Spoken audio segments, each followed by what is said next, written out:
Warna urin juga bisa menggambarkan apakah kita minum yang cukup atau warna urin yang berubah juga akan bisa memberikan tanda-tanda apabila terdapat penyakit dalam tubuh kita.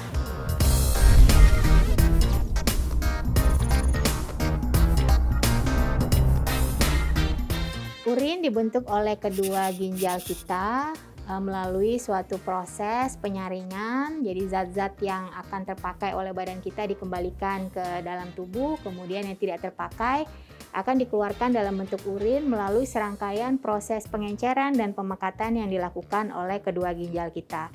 Kemudian urin tersebut akan turun melalui ureter atau saluran, kemudian akan masuk ke kandung kemih, kemudian akan dikeluarkan saat kita mulai terasa ingin berkemih. Kita bisa mengenali berbagai penyakit yang ada dalam tubuh dengan melihat warna dan kekeruhan serta tekstur dari air kencing kita.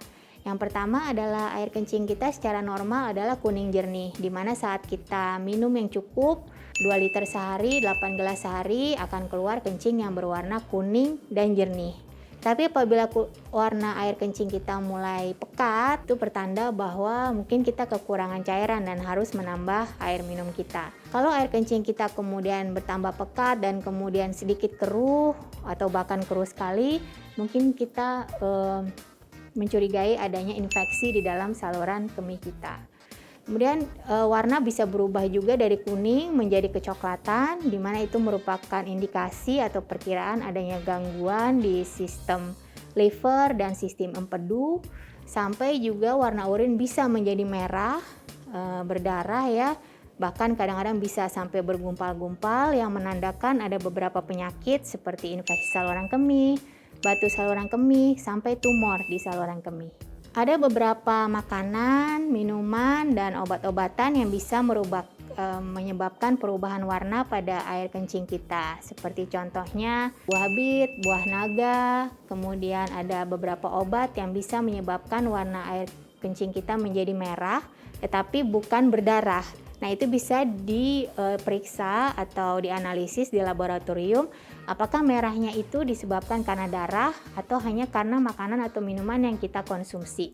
Dan biasanya kalau disebabkan oleh makanan atau minuman, biasanya setelah 1 hari atau beberapa hari akan kembali kuning jernih. Sedangkan kalau memang betul berdarah, dia akan berdarah seterusnya. Kebiasaan-kebiasaan baik yang menunjang warna urin kita baik ya, kuning dan jernih adalah kebiasaan minum yang cukup. Minum 2 liter, 8 gelas sehari dengan jenisnya air putih, itu air kencing kita warnanya akan baik, tidak terjadi infeksi, dan juga kemungkinan tidak akan menjadi merah.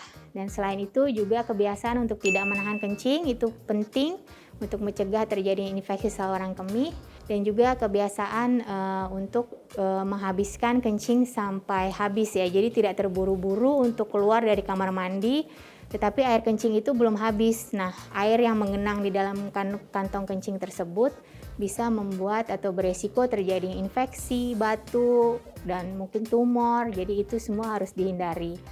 Untuk makanan-makanan, sebaiknya dihindari makanan-makanan yang menyebabkan resiko terjadinya batu ginjal, misalnya makanan-makanan yang mengandung asam urat yang tinggi misalnya, atau makanan yang terlalu berlebihan kalsiumnya atau berlebihan oksalatnya seperti kacang-kacangan, itu bisa kita hindari untuk mendapatkan warna air kencing dan kekuruhan yang baik. Begitulah uraian mengenai pentingnya kita memperhatikan warna air kencing kita dan juga kejernihan dari air seni kita.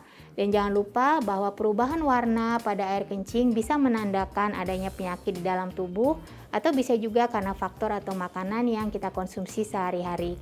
Penting bagi kita untuk mencegah berbagai penyakit yang bisa menimbulkan perubahan warna pada air kencing tersebut. Demikianlah penjelasan saya tentang urin dan warnanya serta kejernihannya bersama saya, Profesor Harina Erlianti Raharjo. Sampai jumpa pada episode berikutnya.